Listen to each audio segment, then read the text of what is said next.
Hey, what's up guys? Toasty here. I'm here with a video. So, let's get this straight out of the way. I did blow a funded account today. I do want to get in the reasons why. So,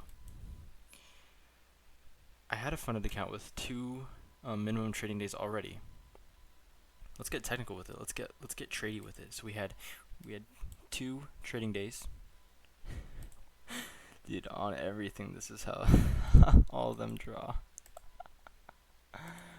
Let's get purple.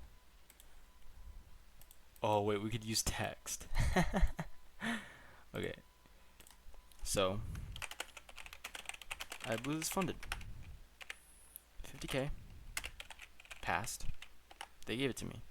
Monday, boom, $100 equals minimum trading day to count. Sunday, another 100. Another trading day. And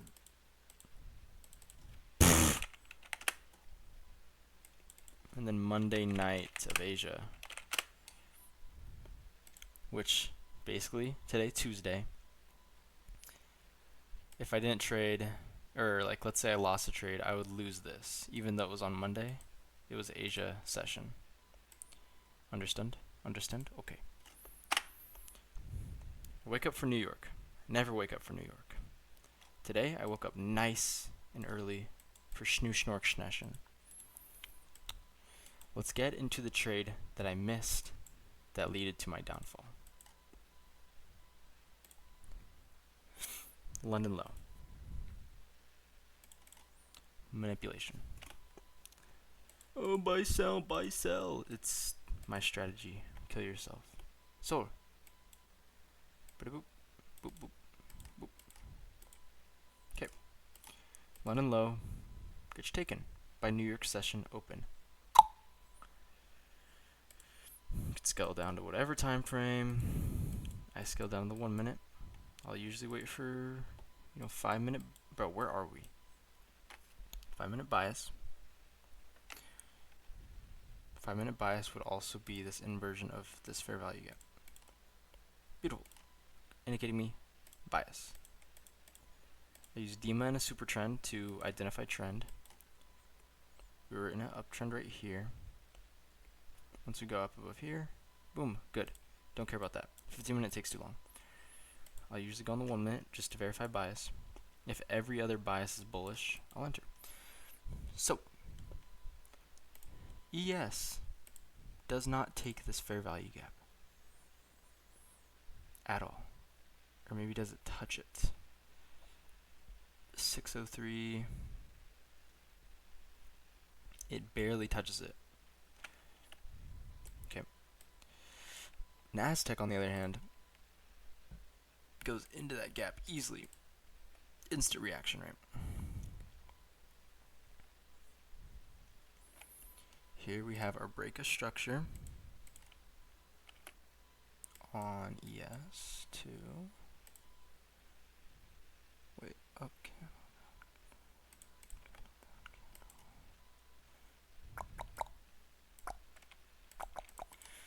Break of structure. We already have our fair value gap entry, our SMT.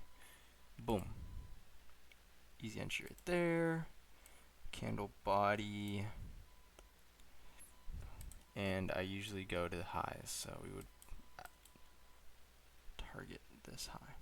It's easy to say what you want when it already happened, but I watched this live and I didn't take it because I already had my trading day and I was like, oh man, I missed a 100-point move. I would have taken profit at this high though, but still, create amount of points, and that would have been good. I would have, made profit. I didn't need to trade this day though.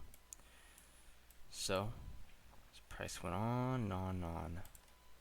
Let's go to my point of interest. Was this fair value gap? Boom. So we fill this gap right about here. And I remember I entered short. I kept on getting faked out. I kept on entering short, kept on getting stopped out. Oh wow, exit. Probably retracing with fair value gap. Re-enter. Blown the account. Buy a new account. I'm already so like in the mindset of all or nothing. I get caught in I'm literally consolidation. I became consolidation. Eventually I caught a down move on this account that I have now. Made 24 bucks, but again, we took 2 trades and they both equaled out to break even. Right. This is my new account. There you go. New account, profit target. This is a whole new eval. If I had just waited, if I had just taken this trade, if I had just listened to myself and not take any trade at all, FOMO. I got FOMO. And after this, I would have been done. Fair value gap, blah, blah, blah. We're accumulating inside of the fair value gap. We fall.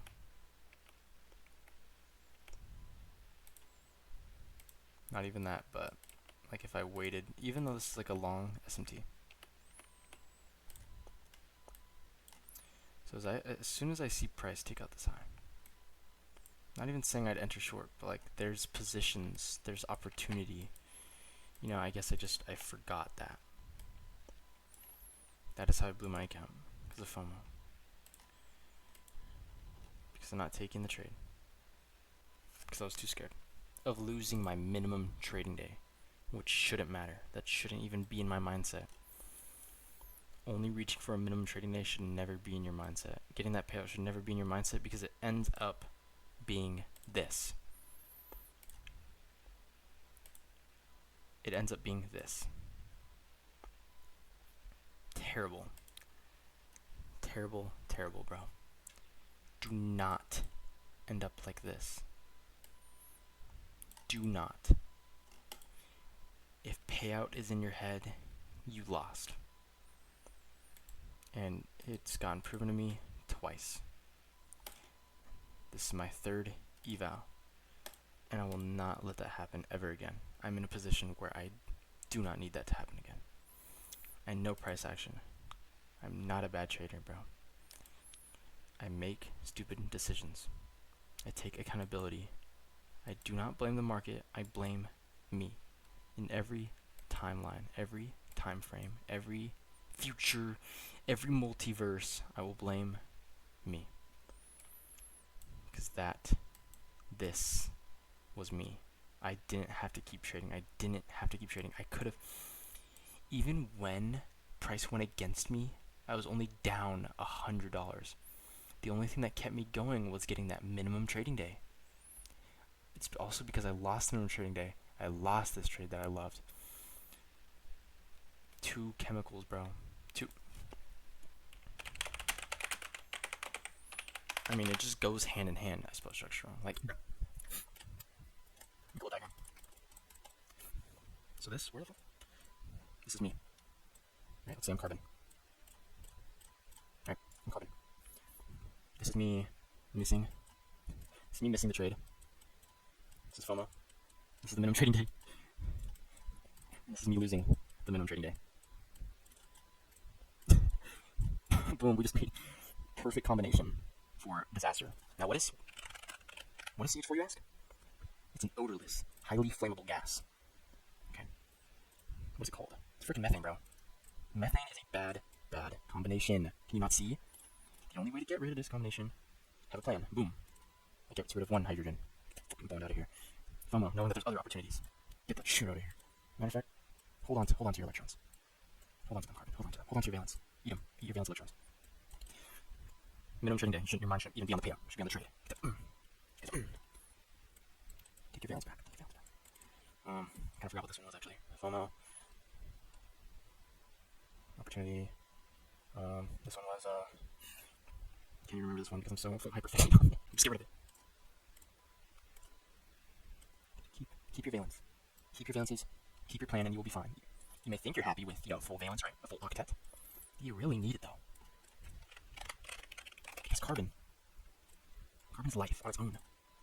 No, we don't have to get into organic chemistry. Let's chill, but this is enough. This is life. Plan. No FOMO. Not focusing on a payout and following your strategy. You are life, my friend. You could have all the electrons you want. Millions. As much as you need. Until you become the mega carbon. The carbon. Freaking carbon of all. The biggest one. The biggest carbon that eats everything. Like Pac-Man. Don't make the same mistake I did. Or you will stay in paradise. Thank you guys for tuning in. That's basically every trader. Here's how I make $5 million. And they go back to the previous day. Solid short right here. Everybody's short, bro.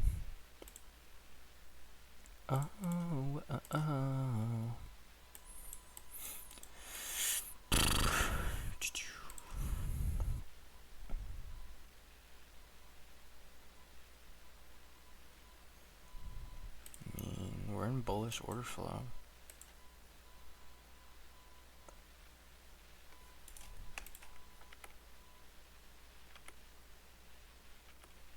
Oh, hell, acting like I didn't just blow an account today, but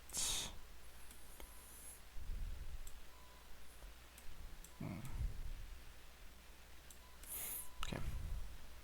I'm in short right now. Let's see what happens, chat. It is 4x. Can you not trade? Am I stupid? Maybe a little bit. I think a little bit. Just a touch. But we should be chilling.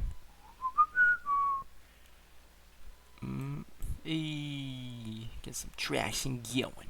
Gonna want to take profit probably here just in case. Which is still like a good trade, but I mean for us to go down there is kind of gnarly. So what I'm mostly worried about is this gap right here. So if we could inverse this, beautiful. Absolutely beautiful. Ammonia is NH4. NH3. What is NH3? NH3. You have a nitrogen? Forgot, I'm gonna put my take profit there. What did I even do? Oh, I drew.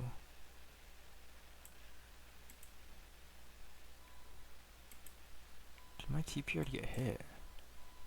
Oh, it did. I'll close. Okay. Because I didn't place my TP right there, that should have gotten hit. Okay. Nice. Okay. What is ammonia? Ammonia is nitrogen and hydrogen. 3 hydrogen. That's ammonia. So first let's start with the octet. You always have to find the octet. Nitrogen's octet is 8 valence electrons in its outer shell. Every element wants to be a noble gas, right? I don't know why I put, everything wants to be a noble gas, okay? Hydrogen is a duet. What is a duet? It's a duet with helium, right? So it only needs 2 to be happy. It doesn't, since it's closest to helium, helium's a noble gas, helium only has 2 in its valence. So the octet for hydrogen would be 2 because it only needs 1 extra electron. How many hydrogens do we have? 3 hydrogens, so we need 6. This is all like hypothetical. Like nitrogen wants 8, hydrogen needs 2. We have 3 of them, so we need 6. Okay. Now, what is the actual valence? Right. So nitrogen's valence usually has to do with the group number, right? Valence. That's its valence. So what group is nitrogen? 5. So it has a number of 5 electrons. Needs 8. Now keep this number 9. The octet for ammonia is 14. Nitrogen 5. Hydrogen has 1. It's in group 1, just like sodium, all that stuff in group 1 times 3. So we have which equals 3. So this plus that equals 8, which is not that. So what we're going to do is subtract them. 14 minus 8 equals 6. Boom. Divide that by 2 electrons. Actually, can't move down. Keep this in mind. So we divide that by 2 electrons. We get 3. What does this mean? We need a total of 3 bonds. 3 bonds. I was going to say angle, but 3 bonds. Total. We should have 3 bonds total. Let's get to building the structure. Okay. You could also subtract 6. Actually, no. Disregard that. Okay. So again, we have nitrogen.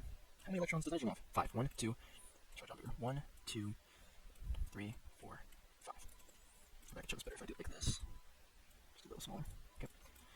1, 2, 3, 4, 5. Has 5 valence electrons. Hydrogen has 1. Hydrogen needs to connect with each of them. Hydrogen has 1. This hydrogen has 1. And this hydrogen has 1. They pair. Boom. Octet. Boom. Octet. Boom. Octet. 2, 4, 6, 8. Nitrogen. Good. How many bonds do we have? 1, 2, 3. Boom. How many bonds do we need? 3. Whoa. Let's get into the bond angles. So the electron geometry. Let's get rid of these numbers.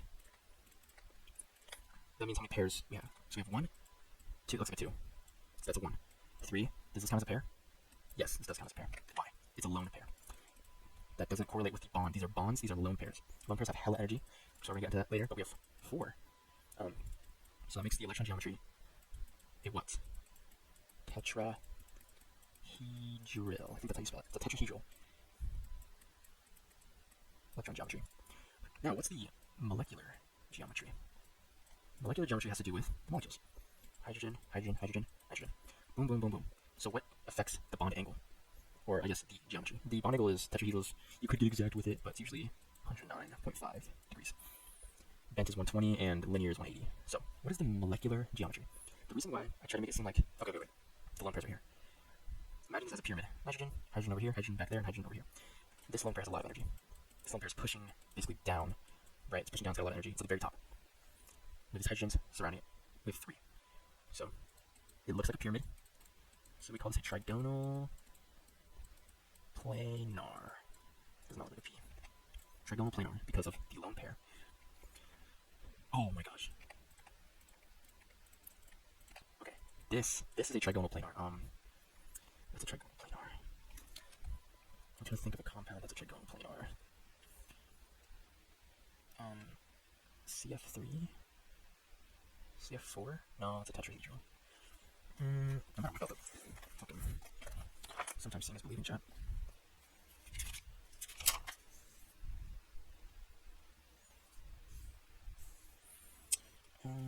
Damn, bro. All these structures are crazy. No, CO2's bent. Is there CF3?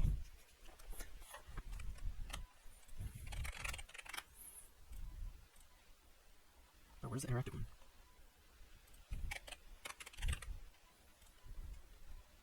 Bro, the hell you?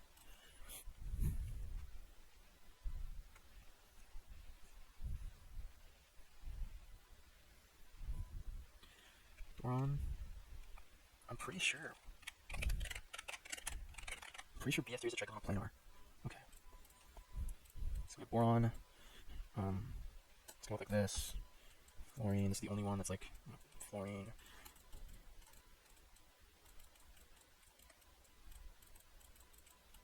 This is a trigonal planar because it has no lone pairs pushing all this down. It's just trigonal planar. This is a trigonal. It's a pyramid. I kept on hinting at it, but I wasn't saying it. But it's a pyramid because of that lone pair. Electron geometry. Why is the electron geometry tetrahedral and not a trigonal pyramidal? Because 4 bonds and 1 lone pair, 3 bonds and 1 lone pair always leads to tetra. What is this electron geometry? So trigonal pyramidal too, or trigonal planar BF3 electron geo. I'm pretty sure. Yep, 120. Yeah, 120 degrees. Knew it. Alright, chat. There's your chem lesson. There's your TP.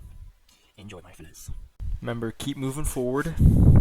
Don't kill your enemies like Eren Yeager or Thorfinn, and set your heart ablaze until you get what you want, and only then you may get the things that you need. Peace out.